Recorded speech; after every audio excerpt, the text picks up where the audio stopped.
Ce livre m'a complètement anéanti. Je crois que je ne m'en suis toujours pas remise. On parle bien de L'écume des jours de Boris Vian. Absolument. C'est une plongée en apnée dans ce qui se passe quand l'amour le plus pur se heurte à la cruauté la plus totale. C'est vertigineux. On y rencontre Colin, un jeune homme riche, très élégant, qui vit une vie d'oisiveté dans un Paris complètement fantaisiste. Et on est tout de suite projeté dedans. Il n'y a pas de phase d'adaptation. Les objets ont une âme et un piano peut te préparer un cocktail. C'est ça. C'est l'histoire d'un monde où la chose la plus belle, une fleur, devient la maladie la plus terrible. Un nénuphar qui se met à pousser dans un poumon. C'est une idée complètement folle, non? Et le pire, c'est que chaque sacrifice que Colin fait pour sauver la femme qu'il aime, ça ne fait que les rapprocher un peu plus de la ruine et du néant. Pour bien comprendre la chute, il faut vraiment commencer par le début. Au départ, ce monde est une explosion de joie, de fantaisie.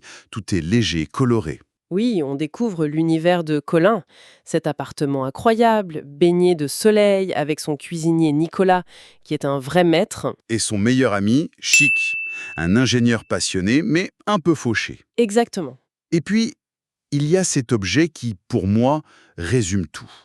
Le pianoctile. Ah, le pianoctile. C'est un piano qui mélange des boissons selon la musique que tu joues.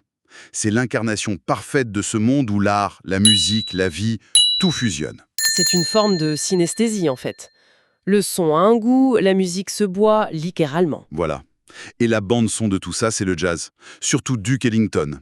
Sa musique est partout. C'est la pulsation de cet univers. Mais au milieu de toute cette effervescence, Colin, lui, il ressent un vide. Il a tout sauf l'essentiel. Il est seul. Il voit son ami Chic qui vit une grande passion.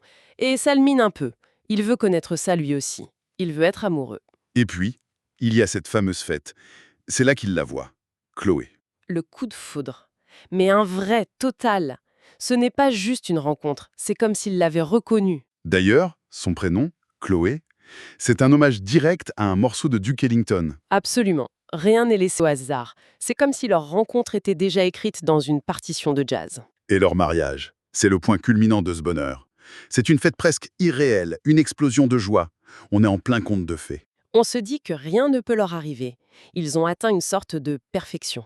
C'est ça. Le sommet du bonheur. Mais c'est justement là, tout en haut, que tout commence à basculer.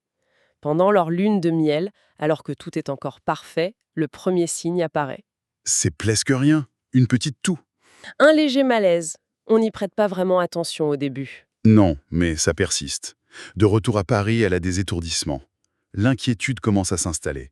Colin est affolé. Il fait venir un grand professeur, Manche-Manche. Et là, le diagnostic tombe.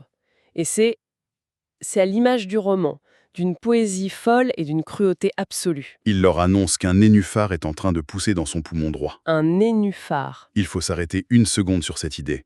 Vion aurait pu choisir n'importe quoi, une maladie classique. Mais non, il choisit une fleur, le symbole même de la beauté qui devient une tumeur. La beauté et l'horreur sont complètement liés.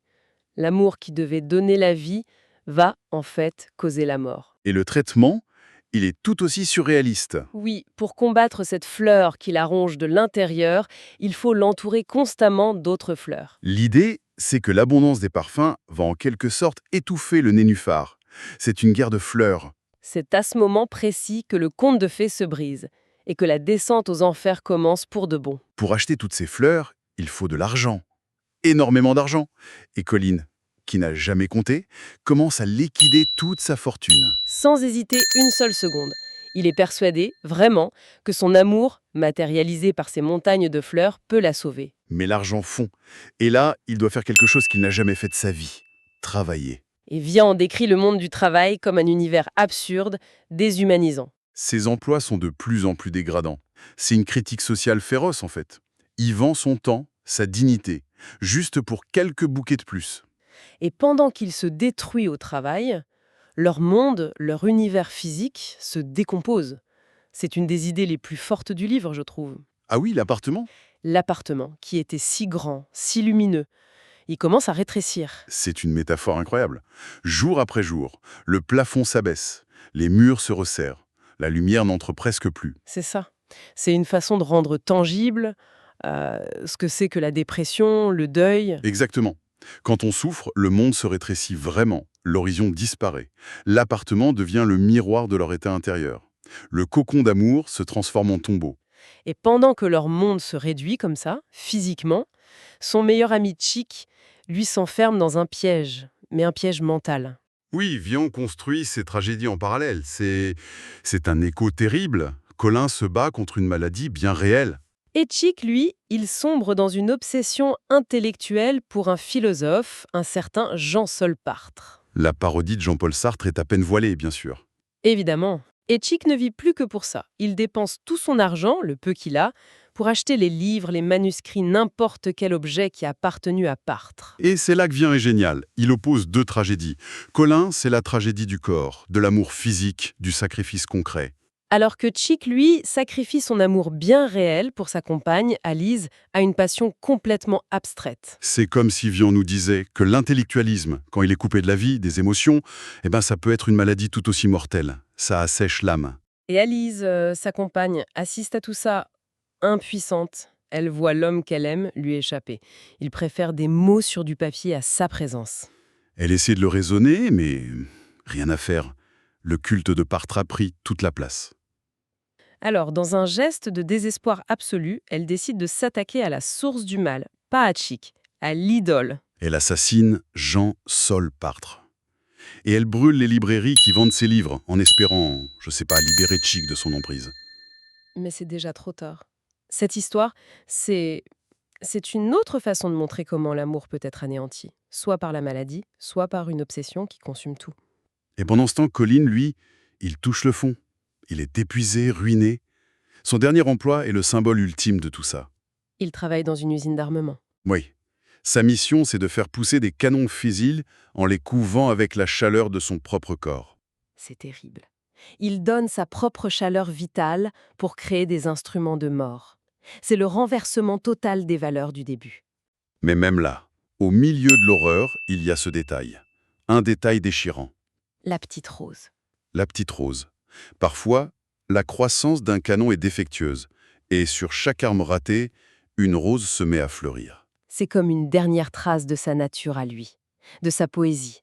Une trace de beauté qui refuse de s'éteindre complètement au milieu de la barbarie. Mais cette beauté ne peut plus rien sauver. L'argent manque, le nénuphar a atteint le deuxième poumon de Chloé. Il n'y a plus assez de fleurs, plus assez de lumière. L'espoir s'est égayé. Il s'est totalement dissous. La fin est implacable.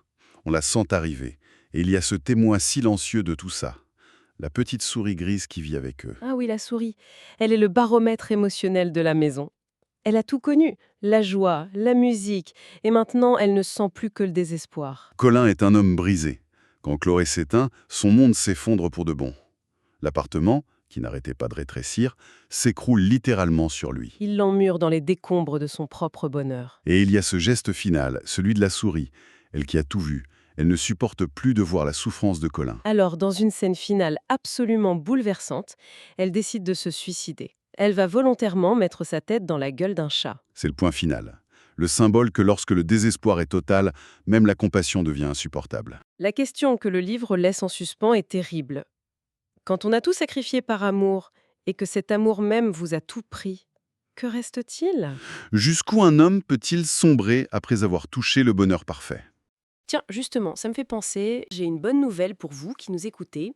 Ce livre est disponible sur Audible et vous pouvez le récupérer gratuitement en cliquant sur le premier lien dans la description.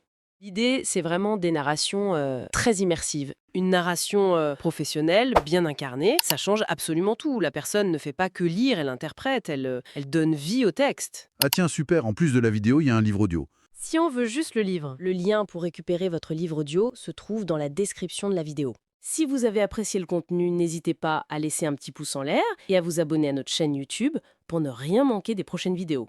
Pour ma part, je vous donne rendez-vous très bientôt pour une prochaine vidéo. En attendant, je vous souhaite une excellente fin de journée ou une agréable soirée et à très vite.